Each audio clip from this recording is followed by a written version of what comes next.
G D reviewer, स्वागत है आप सभी का एक बार फिर से आपके अपने चैनल पर। मैं Narendra Kumar, faculty of Wisdom Academy अर्नो से। आज की वीडियो में मैं आपके लिए कुछ फैक्ट्स लेके आया हूँ इंग्लिश की लैंग्वेज के लिए, और साथ साथ उसके साथ कुछ ज्ञान की बातें इंग्लिश लैंग्वेज को लेके। तो पहली जो आज की हमारी टर्म है वो है पैनग्राम। इस वर्ड के बारे में बहुत कम व्यूवर्स को पता होगा, तो चलिए जिनको पता है अच्छी बात है, और जिनको नहीं पता तो आज वो समझ ले कि ये पैनग्राम होता क्या है। तो पैनग्राम एक ऐसा सेंटेंस होता है जिस सेंटेंस के अंदर इंग्लिश के सभी लेटर्स इन्वॉल्व हो। जैसे कि हमें पता है कि इंग्लिश की लैंग्वेज के अंदर 26 लेटर्स हैं, और जिस सेंटेंस के अंदर भी हम ये 26 लेटर का यूज़ करेंगे उस सेंटेंस को हम इंग्लिश लैंग्वेज में बोलते हैं पैनग्राम।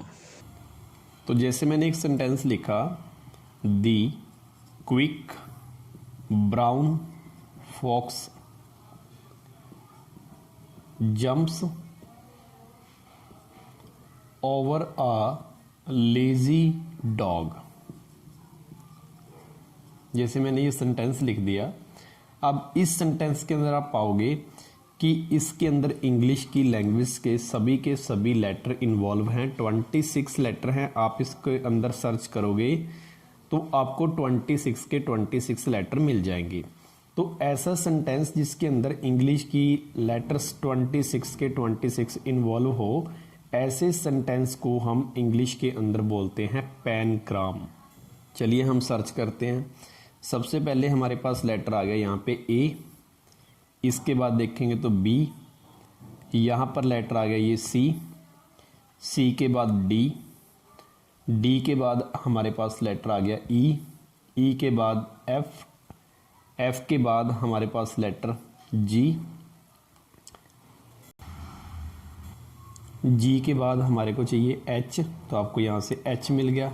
एच के बाद आई, इसके बाद जे, जे के बाद हमारे पास आएगा के, उसके बाद एल, एल के बाद हमारे पास आएगा एम, तो आपको यहाँ से एम मिल जाएगा।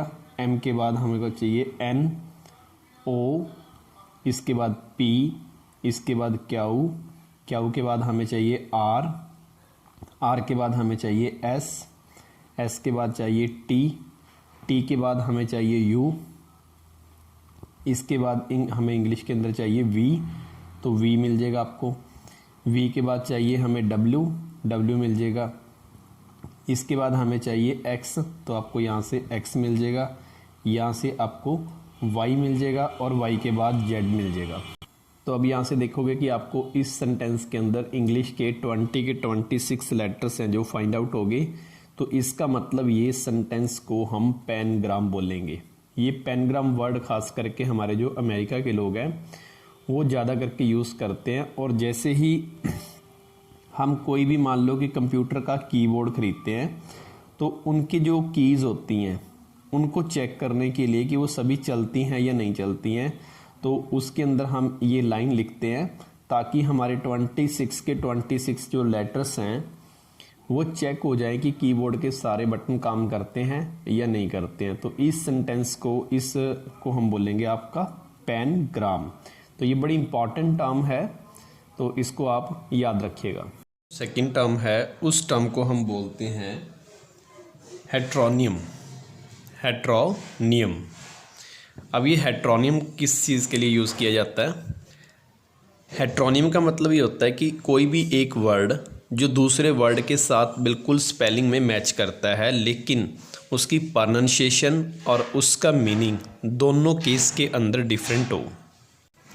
तो ये इसकी डेफिनेशन होगी कि इट इज़ अ वर्ड, कि एक ऐसा वर्ड है that has the same spelling as another word, जिसकी स्पेलिंग दूसरे वर्ड से बिल्कुल आपकी मैच करेगी, बट उसका जो मीनिंग होगा वो डिफरेंट होगा और इसकी प्रोनाउंसिएशन डिफरेंट होगी। तो ऐसे वर्ड्स को हम बोलते हैं हेट्रोनियम। जैसे मैं आपको एग्जांपल दूं, एग्जांपल के तौर पे जैसे मेरे पास वर्ड है LEAT, तो इसको अगर हम एज ए मेटल यूज़ करें, जैसे कि आपको पता है कि मेटल और नॉन मेटल आपको साइंस में आ जाता है, ये SST में भी आता है, तो इसको यहाँ पे मेटल के तौर पर पढ़ते हैं लेड। लेकिन ऐसे ही हम एक वर्ड यूज़ करते हैं LED सेम स्पेलिंग के साथ। जैसे हम बोलते हैं कि वो हमारे देश को लीड कर रहा है। लीड करना मतलब एज ए लीडर किसी भी पार्टी को या किसी भी ग्रुप को लीड करना, तो वहाँ पे हम इसको लीड पढ़ते हैं। जबकि इसी को मेटल के तौर पर हम क्या पढ़ते हैं, लेड पढ़ते हैं। तो इसका मतलब कि ये स्पेलिंग सेम है लेकिन उसकी प्रोनाउंसिएशन और उसका जो मीनिंग है वो डिफरेंट है। तो जैसे हम इसको लिखते हैं start of in front. Start of in front मतलब सामने से किसी चीज़ को आप स्टार्ट करते हो कि मैं हाँ इस ग्रुप के आगे चलूँगा, तो इसका मतलब आप उस ग्रुप को लीड कर रहे हो। तो इसको आप यहाँ पे लीड पढ़ रहे हो जबकि यहाँ पर इसको लेड पढ़ रहे हो। इसका मतलब ये वर्ड की स्पेलिंग सेम है लेकिन उसकी प्रोनाउंसिएशन और उसका जो मीनिंग है वो डिफरेंट है। तो ऐसे वर्ड्स के लिए हम वर्ड यूज़ करते हैं हेट्रोनियम। तीसरा वर्ड है हमारे पास कॉन्ट्रैक्शन। कॉन्ट्रैक्शन कॉन्ट्रैक्शन का मतलब होता है किसी भी वर्ड या किसी भी वर्ड्स का शॉर्ट फॉर्म। जैसे हम किसी वर्ड को शॉर्ट फॉर्म में लिखते हैं तो उसको हम इंग्लिश लैंग्वेज के अंदर बोलते हैं कॉन्ट्रैक्शन। तो इसकी मैं आपको डेफिनेशन लिख देता हूँ कि इट इज़। अब जैसे इसको आपकी एग्जांपल देखिए, हम इंग्लिश के अंदर जैसे हम कैन नॉट लिखते हैं तो हम इसको कैसे लिख सकते हैं, कांट। तो हम इसको ऐसे भी लिख सकते हैं। तो जो ये कैन नॉट वर्ड है इसकी जो ये शॉर्ट फॉर्म है, इस शॉर्ट फॉर्म का हम इंग्लिश लैंग्वेज के अंदर बोलते हैं कॉन्ट्रैक्शन। कॉन्ट्रैक्शन का मतलब होता है छोटा रूप, यानी कि उसको सीमित कर देना, उसको कम कर देना। ऐसे ही हमारे पास और एग्जांपल है, जैसे हम लिखते हैं इट इज़, तो इसको हम लिख सकते हैं इट्स। तो ये इसका कंट्रैक्शन फॉर्म हो गया। तो ऐसे वर्ड्स को हम इंग्लिश लैंग्वेज के अंदर कंट्रैक्शन बोलते हैं। अब मैं आपके सामने पेश करूंगा इंग्लिश लैंग्वेज का एक ऐसा वर्ड जिसको डिक्शनरी का सबसे लंबा वर्ड माना जाता है। तो वर्ड वो क्या है, SUPER, सुपर, CALI, कैले, FRAGILISTICEX, PIALIDOCIOUS। ये हमारा डिक्शनरी का अब तक का सबसे लंबा वर्ड है, सुपरकैलिफ्रैगिलिस्टाइसएक्सपाइलिस्टिकोडियस। तो डिकोडियस। तो ये आपका इंग्लिश लैंग्वेज का डिक्शनरी का सबसे बड़ा वर्ड है अब तक का। अब आप एक इंग्लिश के अंदर बहुत बार ये वर्ड यूज़ करते हो, IE। जब भी हम इंग्लिश लैंग्वेज के अंदर कोई भी सेंटेंस लिखते हैं तो आप ये वर्ड बहुत बार यूज़ करते हो। क्या आपने अभी सोचा है कभी इसके बारे में कि ये वर्ड का मीनिंग क्या होता है? तो इस वर्ड का मैं आपको मीनिंग बताता हूँ। इस वर्ड का मीनिंग होता है दैट इज़। और इस वर्ड की अगर आपको फुल फॉर्म बताऊं तो ये वर्ड हमारा इंग्लिश के वर्ड नहीं है, ये हमारा लैटिन लैंग्वेज का वर्ड है। और लैटिन लैंग्वेज के अंदर इसका जो फुल फॉर्म है, इसका फुल फॉर्म है, आई से पढ़ता है ईट और ई से पढ़ता है एस्ट। तो ये वर्ड की फुल फॉर्म है IE की, जो कि एक लैटिन लैंग्वेज का वर्ड है। और लैटिन लैंग्वेज के अंदर IT का मतलब होता है दैट और EST का मतलब होता है इज़, दैट इज़। तो ये जो वर्ड आपका IE है ये इसका फुल फॉर्म है और ये लैटिन लैंग्वेज का वर्ड है दैट इज़। इसको सिंपल इंग्लिश में बोलते हैं दैट इज़। तो ये बड़ा इंपॉर्टेंट है, बहुत कम व्यूवर्स को शायद इसके बारे में पता हो। तो ये IE आपको ध्यान रखना है, ये लैटिन लैंग्वेज का वर्ड है। ऐसे ही हम इंग्लिश के अंदर बहुत बार ये वर्ड यूज़ करते हैं EG का मतलब होता है फॉर एग्ज़ाम्पल। जैसे हम कोई भी सेंटेंस लिखते हैं और लास्ट में लिखते हैं कि फॉर एग्ज़ाम्पल, कि एग्ज़ाम्पल के तौर पर। क्या अब आपको इसका फुल फॉर्म शायद बहुत कम व्यूवर्स को पता होगा कि EG का फुल फॉर्म क्या होता है? तो EG जो वर्ड है ये भी हमारा लैटिन लैंग्वेज के वर्ड से लिया गया है। और लैटिन लैंग्वेज में E का पूरा नाम होता है EXEMPLI, एक्सेम्पलिंग। और G का वर्ड मतलब होता है ग्रेटिया, GRATIA। और इसको हम सिंपल लैंग्वेज में बोलते हैं for the sake of example. इसका जो लैटिन लैंग्वेज के अंदर मीनिंग है for the sake of example. तो ये आपका EG का फुल फॉर्म है एक्सेम्पली ग्रेटिया, जो कि लैटिन लैंग्वेज का वर्ड है और इसका मीनिंग होता है for the sake of example, की उदाहरण के तौर पर। और इसको हम सिंपल इंग्लिश में, हमारी इंग्लिश में बोलते हैं फॉर एग्जाम्पल। तो ये आपका ईजी का फुल फॉर्म है। तो आपको ध्यान रखना है कि दोनों वर्ड हमारे इंग्लिश लैंग्वेज के अंदर जो लिए गए हैं वो लैटिन लैंग्वेज से लिए गए हैं। आई ई का मीनिंग होता है दैट्स इज, और ईजी का मतलब होता है फॉर एग्जाम्पल, और ये आपको इसका फुल फॉर्म दिया गया। आई का इट, और ई का एस्ट, और ई का एग्जाम्पली, और जी का ग्रेटिया। तो ये आपके इनके फुल फॉर्म्स हैं। ये जानकारी आप अपने दूसरे व्यूवर्स से भी, या अपने दो फ्रेंड्स हैं उनके साथ शेयर करें, ताकि उनको भी इन वर्ड्स के बारे में पता लग सके। ये जो वीडियो आपका पूरा फैक्ट से भरा हुआ है, इसमें आपको काफ़ी ज़्यादा नॉलेज है जो इंग्लिश ग्रामर के बारे में पता लगेगी। और ख़ास करके जो स्टूडेंट्स आइल्स के शौकीन हैं, आइल्स करना चाहते हैं, तो उनके अंदर भी ये जो वर्ड्स हैं वो यूज़ किए जाते हैं, पूछे जाते हैं, तो आप इनको साथ साथ राइट डाउन करते रहें। इसके बाद आपके लिए दो वर्ड हैं, एक तो वर्ड है इट्स और एक वर्ड है इट्स। तो इन दोनों वर्ड्स के अंदर आपको डिफरेंस मैं क्लियर करूंगा कि इन दोनों वर्ड्स के अंदर आपका डिफरेंस क्या है। जो मैंने वर्ड लिखा है इट्स, तो इसको हम यूज़ करते हैं as a possessive case. Possessive का मतलब होता है आप किसी चीज़ के ऊपर अपना अधिकार जमा रहे हो कि ये चीज़ मेरा है। तो इट्स जो वर्ड यूज़ किया मैंने यहाँ पे, इसको मैं यूज़ करता हूँ किसी भी सब्जेक्ट का पोसेसिव केस। जबकि जो हमने यूज़ किया वर्ड पर यहाँ पे आई टी कॉमा एस, तो पहले तो आपको इसके बताता हूँ कि ये किसी भी जो वर्ड है हमारा, जैसे इसको हम यूज़ करते हैं as a contraction form. Contraction जैसे पिछले में हमने बताया था किसी भी चीज़ का शॉर्ट फॉर्म, जैसे लिखने का शॉर्ट फॉर्म किसी भी वर्ड का। तो इसकी दो पॉइंट होते हैं कि एक तो ये इसका मीनिंग होता है आई टी इट इज़, और एक इसका मीनिंग होता है इट हैज़, इट हैज़, और ये इसका मीनिंग होता है इट इज़। तो इसके ये दो फुल फॉर्म होते हैं, इसका शॉर्ट फॉर्म भी यही है और इसका भी इंग्लिश के अंदर शॉर्ट फॉर्म यही है। तो इस इट्स कॉमा एस जो हमने यहाँ पे अपोस्ट्रोफ कॉमा यूज़ किया, इसको हम इंग्लिश के अंदर अपोस्ट्रोफ कॉमा बोलते हैं। तो ये इट्स की, यानी कि इन दोनों वर्ड्स का शॉर्ट फॉर्म है। जबकि जो ये वाला इट्स है ये किसी भी सब्जेक्ट का पोसेसिव केस है। जैसे मैं आपको एग्जांपल दूं, पहले मैं इसकी एग्जांपल देता हूं कि it is a common mistake, कि ये एक आम गलती है।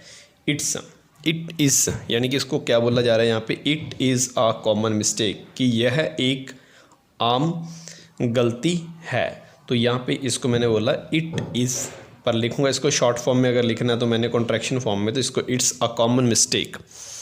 ऐसे ही अगर मैं उस पोसेसिव केस की आपको एग्जांपल दूं, तो the boat has a hall in its हल। तो यहाँ पे आपकी एग्जांपल है जो वो इट्स की आ गई। तो ये बोट ये बता रहा है कि दी बोट हैज़ ए हॉल, कि बोट के अंदर जो हॉल का मतलब सुराख है, इन इट्स हल, इसके हल में। मतलब कि ये बोट के ऊपर क्या बता रहा है कि इसके हल के ऊपर जो बोट का क्या है, एक राइट है, मतलब ये उसी का पार्ट है, इसके ऊपर उसका पोसेसिव केस यूज़ किया गया है। तो यहाँ पे हम इट्स यूज़ कर रहे हैं, जबकि यहाँ पे हम इट इज़, तो इसको यूज़ किया हमने एज ए कॉन्ट्रैक्शन फॉर्म, जबकि इसको हम यूज़ कर रहे हैं एज ए पोसेसिव फॉर्म।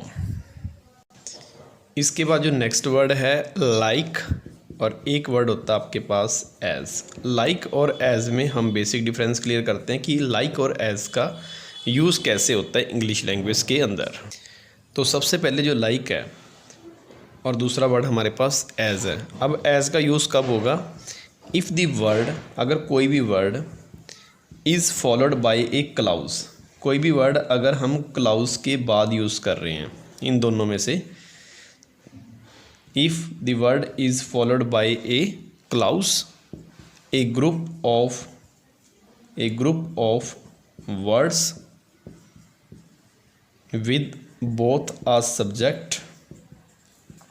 अभी इसकी आपको मैं हिंदी में एक्सप्लेन करूँगा, साथ साथ आपको एग्जांपल भी दूंगा ताकि आपको अच्छी तरीके से ये कंसेप्ट क्लियर हो सके। अब यहाँ पे लिखा कि कोई भी if the word is followed by a clause, clause मैंने आपको पहले वीडियो में एक्सप्लेन किया था कि ये किसी भी सेंटेंस का एक, जैसे हम वाक्य का पार्ट होता है उपवाक्य, तो उसको हम क्लाउज बोलते हैं। तो किसी भी क्लाउज के बाद अगर हम कोई वर्ड यूज़ करना चाहते हैं तो हम वहाँ पे वर्ड क्या यूज़ करेंगे, as a conjunction as use करेंगे। और a group of word with both a subject and a verb. अब कोई भी वर्ड्स का ग्रुप जिसके अंदर एक सब्जेक्ट है और एक वर्ब है, ये दोनों होने ज़रूरी हैं, तो उसके बाद हम क्या यूज़ करते हैं, एस। अब आपको मैं एग्जांपल देके एक्सप्लेन करता हूँ। जैसे मैंने लिखा कि he liked the restaurant, he like the restaurant as, अब यहाँ पे देखोगे आप, it is a house of king, कि उसने रेस्टोरेंट को पसंद किया, ऐसे पसंद किया जैसे कि ये किसी राजा का घर हो। तो यहाँ पे देखोगे कि जो ये सेंटेंस मैंने लिखा, इस सेंटेंस के अंदर एक सब्जेक्ट है, एक वर्ब है, और ये सेंटेंस यहाँ पर एक वर्ड, इसका उपवाक्य कंप्लीट हो गया। तो जैसे ही ये क्लाउज ख़त्म हुई तो इसके बाद हमने क्या यूज़ किया, एज। तो एज कब यूज़ होता है, जब किसी भी सेंटेंस की एक क्लाउज ख़त्म हो जाती है तो उसके बाद हम लाइक वर्ड यूज़ नहीं करते, हम उसके लिए वर्ड यूज़ करते हैं एज। तो ये एज का यूज़ है। जबकि जो लाइक वर्ड है उसको हम क्लाउज के अंदर ही यूज़ करते हैं, क्लाउज के ख़त्म होने के बाद नहीं यूज़ करते।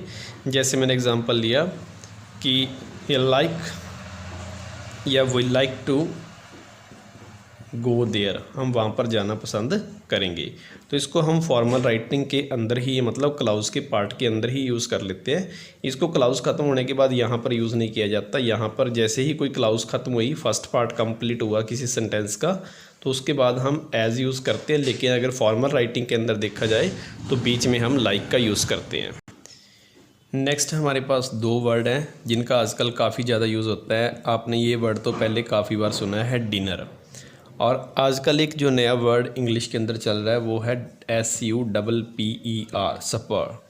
ठीक है, तो इन दोनों वर्ड्स के अंदर आपको मैं बेसिक डिफरेंस बताता हूँ कि क्या होता है। देखो, जो डिनर होता है ये हम लेट इवनिंग मतलब जैसे हम नॉर्मली 8 या 9 बजे मान लो कि खाना खाते हैं लेट इवनिंग में, तो ऐसे खाने को हम बोलते हैं डिनर। और जो सपर होता है इसका मतलब होता है लाइट अर्ली इवनिंग मील, कि हमने जल्दी ही शाम को खाना अगर खा लिया और वो खाना खाया हमने हल्का फुल्का, मतलब ज़्यादा हैवी हमने मील नहीं लिया, हल्का फुल्का अगर हमने जल्दी इवनिंग में ही खाना खा लिया तो ऐसे खाने को हम बोलते हैं सुपर। और अगर हम लेट इवनिंग मतलब कि 8 या 9 बजे रात को खाना खाते हैं, जो कि हमारी डेली मील का एक पार्ट है नाइट में, तो ऐसे को हम बोलते हैं डिनर। तो ये दो वर्ड्स हैं जिनके अंदर हमें बेसिक डिफरेंस पता होना चाहिए मॉडर्न इंग्लिश के अंदर।